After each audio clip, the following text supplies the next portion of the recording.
Cláudio Márcio, Cássio e Pedro, a abissal diferença técnica, financeira e de planejamento que existe hoje entre Flamengo e Vasco já é uma realidade entre a dupla Bavi? Rapaz. Uma boa pergunta mesmo. Eu acho que o Vasco tá mais perto do Flamengo do que o Vitória do Bahia Eu também hoje. acho. Eu também acho. Velho, o Vasco, querendo ou não, tem fôlego financeiro maior do que o do Vitória. Já começa daí. Tem. Eu tô pensando. Eu respondi a você, mas eu tô pensando ainda. O Vasco Mas tem um fôlego faz financeiro sentido, sim. maior. Tá em outro eixo do país. Sim, Tá? É um polo mais atrativo, sim. certo? Mas tem Coutinho, caralho.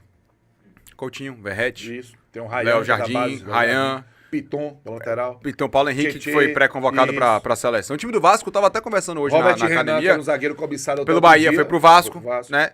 E o time do Vasco não é tão medíocre. O problema do Vasco é que ele apostou alto em Fernando Diniz e os processos com Fernando Diniz demoram. São lentos, E Fernando Diniz quis botar o Vasco pra jogar a lá Diniz na Na tora largada, e é. com o Vasco na pressão.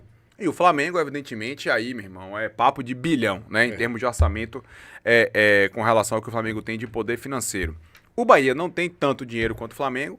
O Vitória não tem tanto dinheiro quanto o Vasco, mas quando você leva em consideração que o Cláudio Márcio falou aí de aspecto tático, financeiro e qual foi outro ponto que ele colocou, agora não vou lembrar, mas o contexto geral, olhe a diferença do que o Bahia tá fazendo nos últimos anos para o Vitória. O Vitória brigou nos 2 últimos anos para não Técnica cair. financeira e de planejamento. Principalmente, De planejamento, nem se meu fala, irmão. nem se Aí- fala, nem se fala. Até porque se tem uma coisa, você que pedala em Prado Forte, que eu tô reconhecendo essa pontezinha aí, Cláudio Márcio, o planejamento talvez seja o ponto-chave, porque enquanto o Vitória tá indo pro quarto técnico no ano, O Bahia tá 2 anos com o é mesmo. o mesmo. E também tomou pressão. O Bahia também foi pressionado em algum momento para trocar de técnico. Pegando só o recorte da Série A, o Flamengo empatou com o Vasco. 2 vezes. O Bahia com o Vitória. Ganhou com a menos. Vai ter o jogo da volta no Barradão. Tem contexto, evidentemente. Mas eu não consigo lhe responder. Eu acho que tem jogo esse debate aí sim. E tô com o Pedro. O Vasco, na largada, já tem mais cara de um clube de Série A do que o Vitória. E o Bahia é um clube de Série A, o Flamengo é um clube de Série A também. O Bernardo Cortizo tá dizendo, acho que o Vasco tem Pedrinho, que é mais competente do que Fábio Mota. Aí eu vou discordar. Porque tá todo mundo dando porrada em Fábio Mota e eu não tenho nenhuma procuração pra defender Fábio, até porque já o critico e critico muito, e critico inclusive conversando com ele. Mas o Fábio Mota que tirou o Vitória da Série C, que colocou o Vitória na Série A, que conseguiu fazer com que o Vitória chegasse à Sul-Americana, é o mesmo Fábio Mota desse ano. Então essa questão de, ele é um incompetente. Não. Ele errou pra caramba esse ano, como errou nos outros anos e conseguiu reverter a situação. E espero que ele consiga reverter e que deixando o Vitória na Série A, que o trabalho seja mais consistente do que essa loucura, que é essa gangorra de descer pra depois ter que remar tanto e subir uma montanha gigantesca para minimamente ficar na primeira divisão. E Pedrinho, o que ele fez foi louvável e corajoso, abandonar a tranquilidade que ele tinha como comentarista no canal Sport TV, Globo, né? para assumir o Vasco, no momento em que o Vasco vivia uma tempestade, de colocar a cara dele à tapa e que guardaram as devidas proporções, Cássio. É porque Pedrinho quis ir para ser presidente do Vasco. Fábio Mota, ele teve que ir, porque ele era o presidente do Conselho Deliberativo e pelo estatuto ele tinha que ser presidente, foi o presidente de tampão e depois foi eleito, né? E acabou que as circunstâncias levaram o Fábio Mota a ser presidente do Vitória, até porque não custa nada lembrar que naquele momento em que Fábio assumiu o Vitória, Fábio estava trabalhando na campanha de ACM Neto para governo do estado. Foi, 22. Ele era o coordenador de campanha. Acabou saindo, 21. né? Zé Ronaldo virou coordenador da campanha, uma vez que Ana Coelho foi escolhida como vice-governador, e ele acabou voltando a se dedicar integralmente ao Vitória no momento em que o presidente foi embora, vice-presidente foi embora, e aí quem é que assume?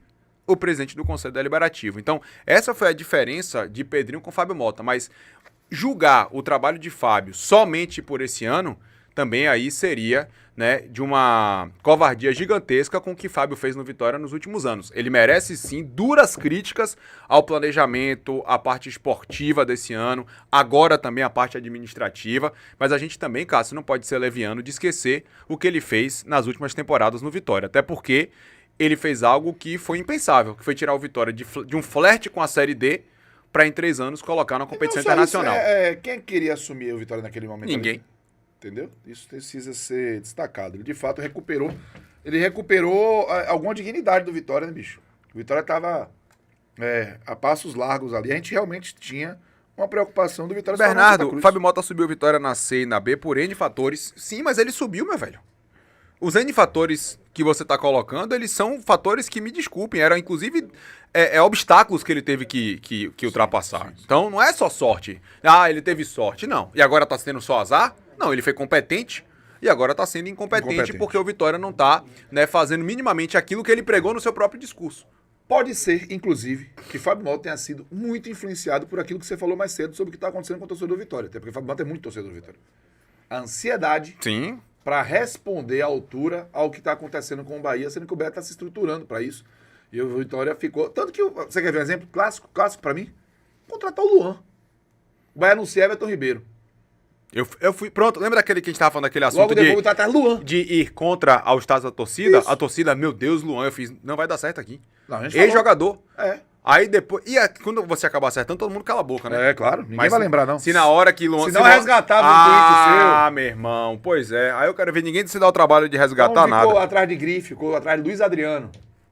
Porra, tá que zorra que é Luiz Adriano, rapaz. Tava claro que era... que absurdo. Entendeu? Jamota, Luiz Adriano... o que você falou agora aí? Luan. Então é isso.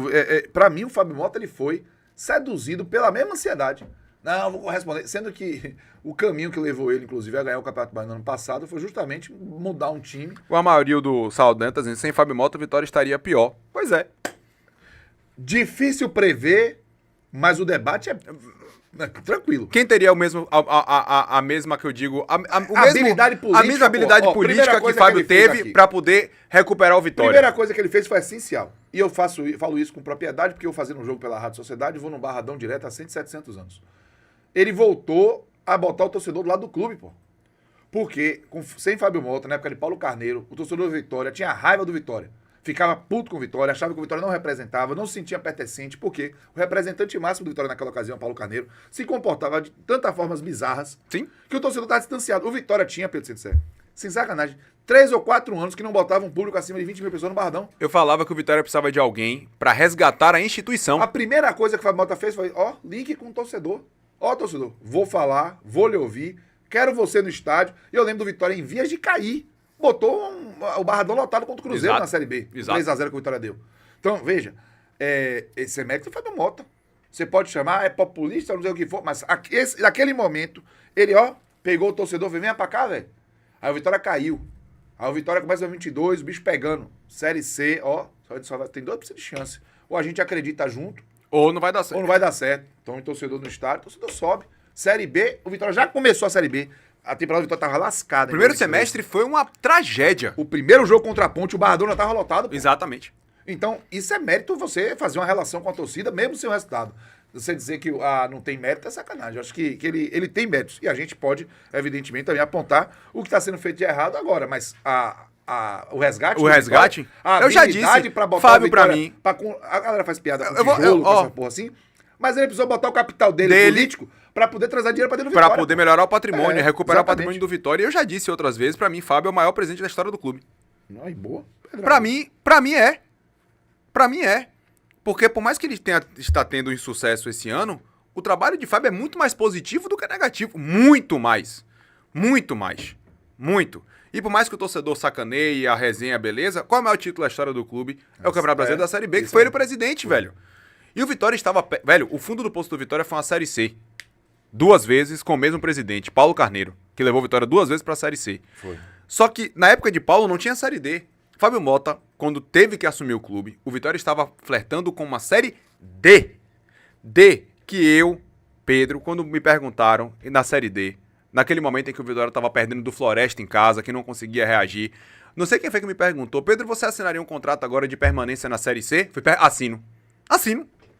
Eu tava vendo o Vitória descer a ladeira de um jeito pra ir terminar na 4ª divisão do futebol brasileiro. E por mais, Bernardo, que a gente até tô lendo aqui suas mensagens, mas Pedrinho brigou com a parte jurídica, peitou aqui a 7x7, pegou o Vasco devendo água e etc. Velho, e Fábio Mota com Vitória na Série C? Na Série C. Pedrinho pegou o Vasco na Série A. É isso aí mesmo. Já foi na Série A. Já é outra realidade. Muito bom o debate. Tem superchat? Venha. Boa pergunta, boa pergunta. A treta foi boa. A treta é resenha.